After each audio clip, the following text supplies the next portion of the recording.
Good afternoon. My name is Megan Wilson, and I will be discussing my research project over family cohesion effects on college student emotion regulation. Our outline for today's discussion will include the introduction, participation procedure, measures, data analysis, results discussion, limitations and strengths, future directions, references, and any questions. Emotion regulation, family cohesion, and the role of family cohesion on emotion regulation.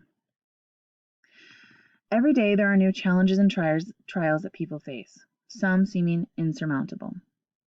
Why does one person experiencing bankruptcy and loss of their company wallow in depression, while another almost immediately starts a new business? Why does one sibling lean harder into academics and the other seem to separate from the world after hearing that their parents are going to get a divorce? How can one college student meet all academic requirements, play 2 sports, work a job, find time to volunteer, while another has extreme anxiety at the thought of getting to class and work on time? How one has learned to perceive challenges and feels towards them can affect how one responds to them. A lot of factors go into a person's resiliency. We are going to focus on the environmental factors as it applies to emotion regulation. Emotion regulation refers to attempts to influence emotions in ourselves or others. We use coping mechanisms to deal with our emotions. That's how we respond to them. They can be healthy, such as exercises, or unhealthy, such as self-injury. Emotions are distinct from moods because there is a trigger that initiates an emotion. An impaired ability to flexibly manage and regulate reactions that are emotional is referred to as emotion dysregulation. Family cohesion is defined as the emotional bonds family members have to one another. Early environmental factors may include child maltreatment. Has been found that children who were mistreated had difficulty with, among other things, emotion regulation. Part of emotion regulation involves the capacity to effectively cope with intense negative emotions.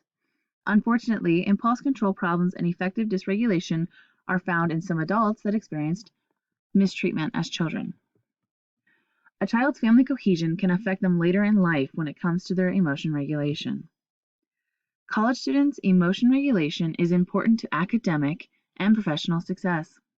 There is little being done for students who are transitioning from high school to college on a broad scale to ensure that they are prepared emotionally for the trials that university will entail. Their emotional experience comes mostly from their familial surroundings, whatever that may look like. That is why emotion regulation and how family cohesion plays a role in emotion regulation of students is so important. Do college students with lower family cohesion have a higher tendency to suppress emotions than to express emotions? In total, we had 75 volunteers, 32 were returned, and of the 32, 28 were fully completed. There was a convenient sampling consisting of 20 women and 8 men participated in the study. All participants were enrolled as undergraduate students at the university in the Midwest. Each were given an informed consent, which had been approved by the university's Institutional Review Board. To maintain confidentiality, the questionnaires were given during class by the researcher, and participants took them home to fill out and return the next day. The participants varied in sex, age, backgrounds, and ethnicities. The age range was 18 to 29. Because of a sample of convenience was used, generalization to populations should be made with extreme caution. The setting took place over several different classrooms. The surveys were explained and handed out in manila envelopes to those who wanted to take part. The materials utilized were 2 questionnaires, Emotion Regulation Questionnaire and the Faces For Questionnaire. The Emotion Regulation Questionnaire was a 10-item scale designed to measure participants' propensity to regulate their emotions. Participants answer each item on a 7-point Likert scale. The scale is ranging from 1, strongly disagree, to 7, strongly agree. The questionnaire is separated into subscales, cognitive reappraisal, and expressive suppression. By asking questions such as when I want to feel more positive emotion, such as joy or amusement, I change what I am thinking. Higher scores reflect a greater use of emotion regulation strategies, and lower scores reflect less frequent use of such strategies. The FACES questionnaire was a 62-item scale designed to measure the aspects of family cohesion and family flexibility. 6 scales are used to designate low and high cohesion and flexibility. An example of the question was, family members are involved in each other's lives. And you score whether high or low and whether you agree with that. Very high score reflects family members feeling very positive about the quantity and quality of family communication and satisfaction with most aspects of their family, and very low scores reflected the opposite of that. Both surveys were found to be reliable and valid. As discussed before, the procedure was the 2 questionnaires, the 2 surveys, along with a consent form and a demographics form that was handed out in a manila envelope, taking approximately 20 minutes to complete in total. The results. Both questionnaires were scored to identify the level of family cohesion and status of participants' emotion regulation. Correlational statistics were utilized. Of the 75 participants who volunteered to complete the survey, 57.3% participants did not complete the survey and return it. The remaining 32 participants that completed the survey and returned it, however, an additional 4 participants failed to sign the consent form, resulting in a final total of 28 participants. To assess whether family cohesion affects college student emotion regulation, 3 factors were taken into consideration from the surveys. Family cohesion scores from the FACES-4 questionnaire, and cognitive reappraisal and expressive suppression from the emotion regulation questionnaire. Specifically, 1 question guided this research. Does family cohesion affect emotion regulation as defined by cognitive reappraisal and expressive suppression? The following are the findings. Participants reported a mean 67.18 family cohesion, a mean of 27.82 cognitive reappraisal, and a mean of 18.43 expressive suppression. The relationship between family cohesion and cognitive reappraisal represents a significant correlation, and the relationship between family cohesion and expressive suppression represents a significant correlation. The primary purpose of the present research was to identify and distinguish any correlation between family cohesion and emotion regulation in college students. Overall, the findings were consistent with prior research. The hypothesis was supported.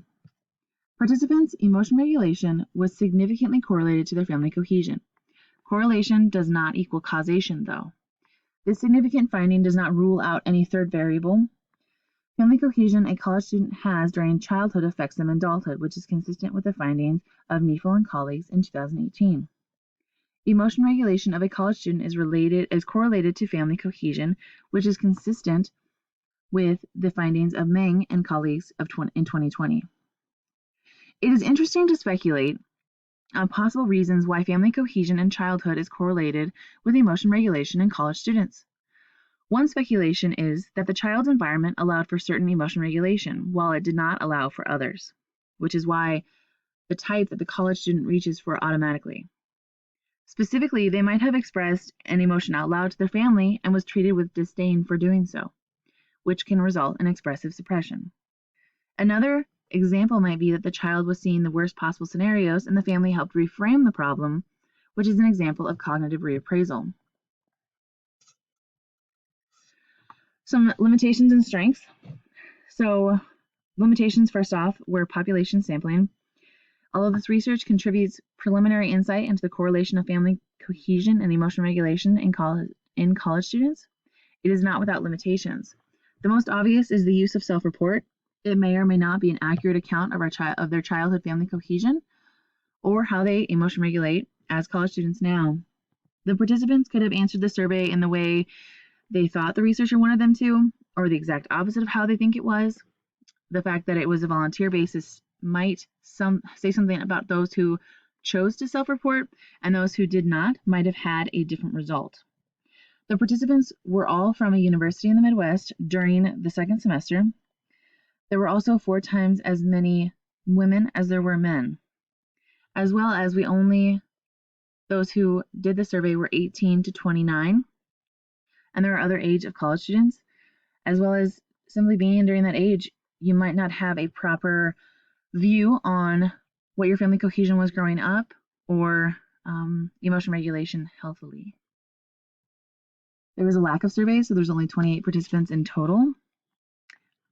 And future directions. Colleges better understanding emotion regulation and how to utilize it. Families seeing how their interactions affect children. And young adults understanding themselves better and how to capitalize on their strengths and work on their problem areas. The correlation presented here offers insight into the reasons behind an emotion regulation. Possible reasons behind an emotion regulation. The possibility of a student to better understand themselves and give them the opportunity to work on a healthy emotion regulation can be extracted from looking to their upbringing.